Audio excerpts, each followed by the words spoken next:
Religious leaders condemn the Trump administration's process of separating families at the border. That is our top story this evening. Good evening. This is CTV News for Tuesday, June 19th. I'm Denise Douglas. So glad you could join us. The chorus of critics calling on the Trump administration to stop separating families at the border is growing. Several hundred clergy from various denominations rallied outside of the Customs and Border Protection Office in D.C. today. They had harsh words for the president, saying that the practice is damaging and will have a long-lasting effect on the U.S. and immigrants. Parents entering the country illegally from a number of Latin American countries are being locked up and separated from their children. Today's speakers call the process inhumane. We are morally outraged that a toddler sits screaming in a detention center, pounding the table, unconsolable, because the only one who can console her is her mother, who is in detention. We are outraged at the tape we all heard last night of children weeping, "Mommy, Papi," unconsolable, while guards make fun of them. We are outraged that the Attorney General Jeff Sessions would dare use scripture to justify these immoral actions. We are outraged that President Trump is sentencing these children to a lifetime of trauma. We speak on behalf of all Americans who are horrified that this practice of zero tolerance, this practice of taking already traumatized families are coming to our borders and inflicting upon them the greatest trauma of all, which is separation from each other when they need each other most. I speak today as a disciple of Jesus Christ, who taught us that when we welcome the children, we welcome him. After the rally, the group delivered petitions with upwards of 10,000 signatures to U.S. Attorney General Jeff Sessions and other government officials.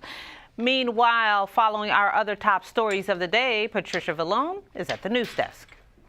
Thank you, Denise. Well, a Bowie woman faces up to 30 years in prison after pleading guilty to using stolen Social Security numbers. 39-year-old Carvia Cross used IDs stolen from the 2015 data breach at the Office of Personnel Management to get personal and vehicle loans from a Virginia credit union. The defendant and others are accused of withdrawing funds from those fraudulent accounts. Cross will be sentenced on October 26 for conspiracy to commit bank fraud and aggravated identity theft. A 17-year-old is dead, and police are trying to figure out why and who did it. Brian Alvarado Esquivel was shot Monday near a playground in Bladensburg. Officers responded to the area around 2 o'clock in the afternoon and found him suffering from his wounds. Esquivel, who is from D.C., was rushed to a hospital where he died.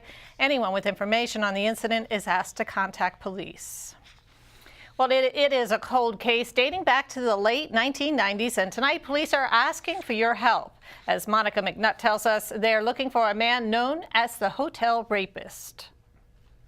The FBI and 5 area police departments, including the Greenbelt Police and Prince George's County Police, are asking for the community's help in identifying the D.C. area rapist. Between 1998 and 2006, 6 of 9 attacks have been linked by DNA evidence that took place in area hotels like this one. Authorities believe this is what the D.C. area rapist looks like today, based on an age-progressed composite sketch. He made his way into hotel rooms where he raped housekeepers, who were the large majority of his victims. It's believed he used this box cutter to threaten his victims and wore this ring during the attacks. Both were recovered from crime scenes. The assaults took place in hotels across the area in Maryland, Virginia, and D.C. over an 8-year time period. Despite the elapsed time, Prince George's County officials say they are still dedicating resources to successfully capturing the D.C. area rapists. Although this happened 16 years ago, this individual, the suspect, has assaulted after our initial case in 2002 up to 2006. Obviously, we want to hold anybody accountable to any crime that happens in this county, but particularly to our sexual assault victims. No matter what information you think you do or don't have, allow us to determine whether that information is worth investigating. Between the 5 police departments and the FBI, a reward of up to $45,000 is being offered to anyone who has information that can lead to the successful arrest of the D.C. area rapist. In Greenbelt, Monica McNutt, CTV News.